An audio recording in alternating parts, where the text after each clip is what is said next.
key element of soloing is being able to play certain notes, let's call them target notes, on certain beats. But this is very difficult to do under the time pressure of actual improvisation, and not at all obvious how to practice. So the goal of this lesson is going to be to give you 3 different concepts that you can practice, and then also connect these ideas to the dominant bebop scale we did in last week's lesson. And as a bonus, if you stick around to the end, I'm going to announce a very special new program and how to get on the waiting list for that. But you got to stick around to the end to check that out.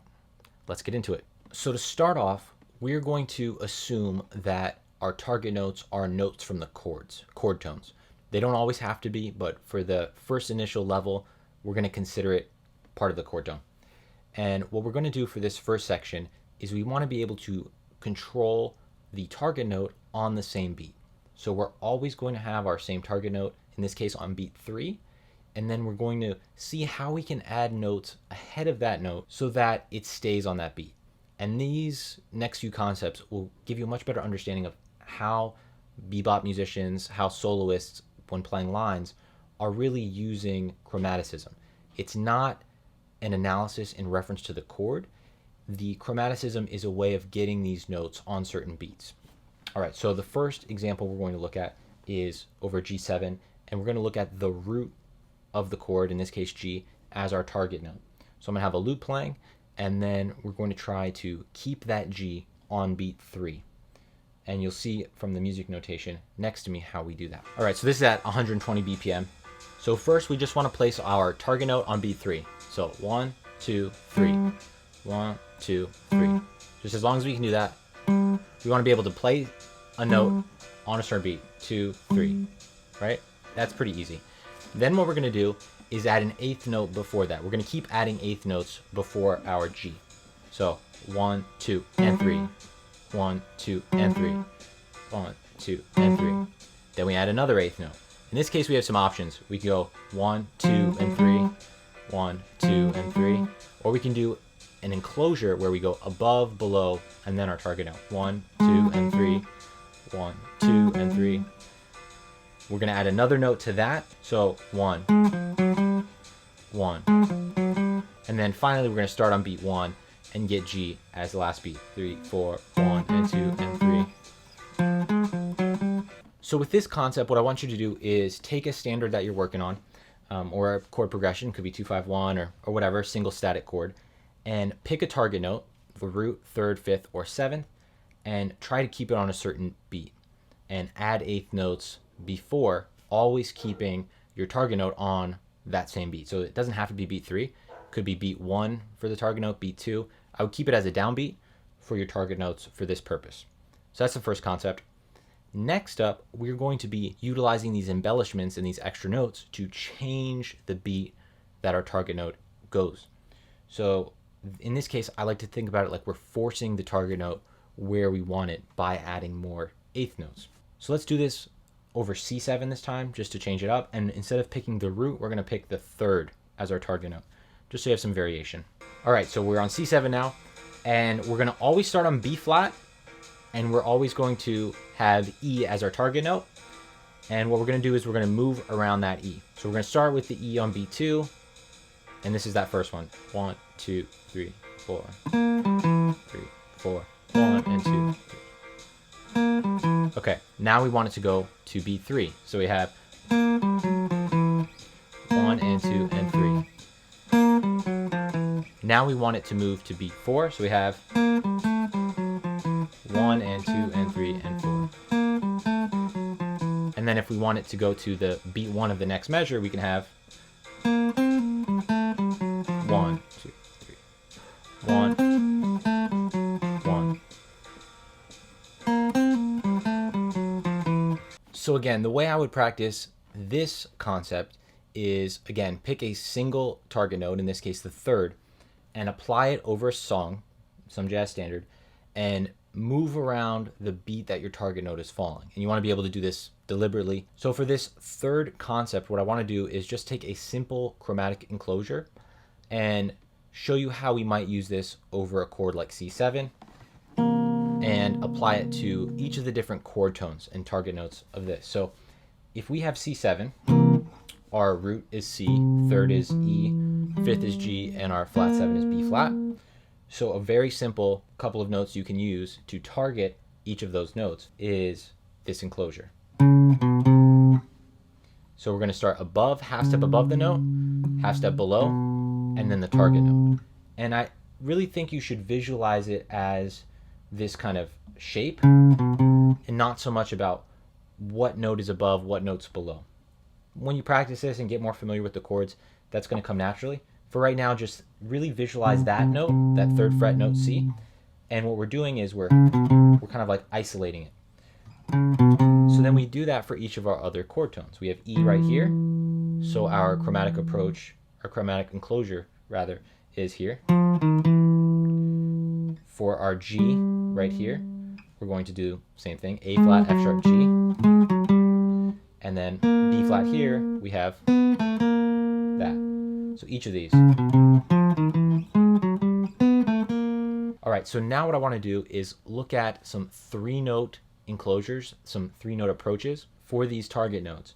And then what we're going to do is apply them over these bebop scales. So instead of just having a single bebop scale, we have different ways of adding in more chromaticism and staying around and controlling, basically delaying some of the resolution.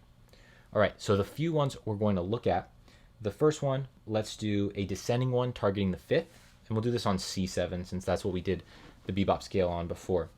And the 3 notes, we're looking at this G, and we're going to go, so 1 and 2 and 3. For our next one, for E, we have this pattern.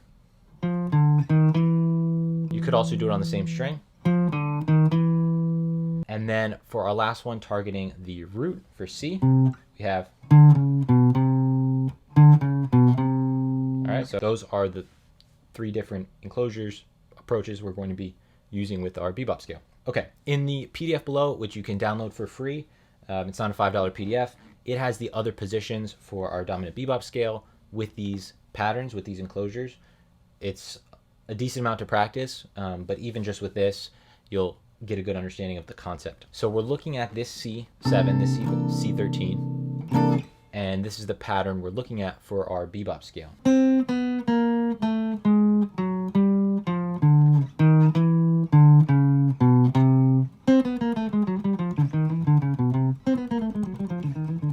So what we have there, we start off with the bebop scale, just descending from C.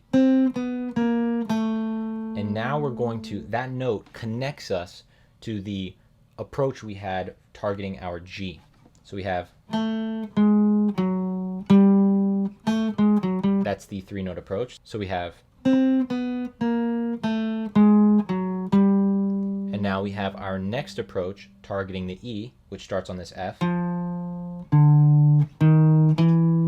So each of these is connecting a portion of the bebop scale, connects to a 3-note approach, connects to the bebop scale, or another 3-note approach, and it keeps our pattern going longer than it normally would. So we have this next one targeting the 3rd is F, D, D sharp, E, the 3rd. Then our last 3-note approach, which is just D, D flat, B, C.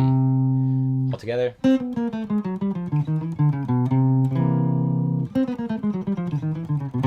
Thanks for sticking around. Real quick, I want to let you know that I am planning on starting a jazz guitar community.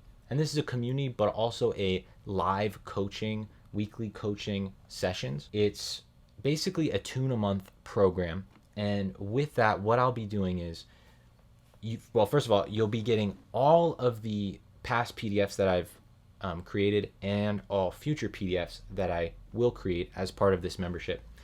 And in this program, we're going to go through a jazz standard each month. And the way I'm breaking it down is the week 1, first week, we're going to do an analysis of the tune, harmonic, melodic analysis, and also listen to some of the classic recordings. I'll give you a playlist with those to listen to and really just get familiar with the song. In the second week, we're going to go through some of these fundamental exercises like scales, triads, arpeggios, all kinds of other patterns, pentatonic patterns, etc., that give you a good foundation for the tune and what we might play over it. Basically the building blocks for our improvisation. Week 3, we're going to talk about improvisation over that tune. We'll have solo studies, maybe even different transcriptions from famous jazz guitar solos if it applies to that standard. Again, you will get this all as PDF material, some of which won't be available via YouTube. For example, some of these studies. And then week 4, we're going to talk about harmony in more depth. So different chord voicings, even some solo guitar and chord melody concepts, chord vocabulary. All of that, each week we will do one of those sections, and then next month we will have a new tune to apply that to. So over the course of an entire year, your progress will be through the roof. And as part of this, what I really wanted to do is give the students that are checking this out, any of the people watching my lessons and enjoying this content, give them a way to access a more structured program. It doesn't work as well on YouTube for the sake of reach to do that kind of thing here, but in a structured membership, I can have live calls, Q&As, and really design this program for the sake of giving you guys individualized feedback. There will also be a community forum-like part of this where you guys can post videos of your playing, and I will give you direct feedback and really make sure that you're on track.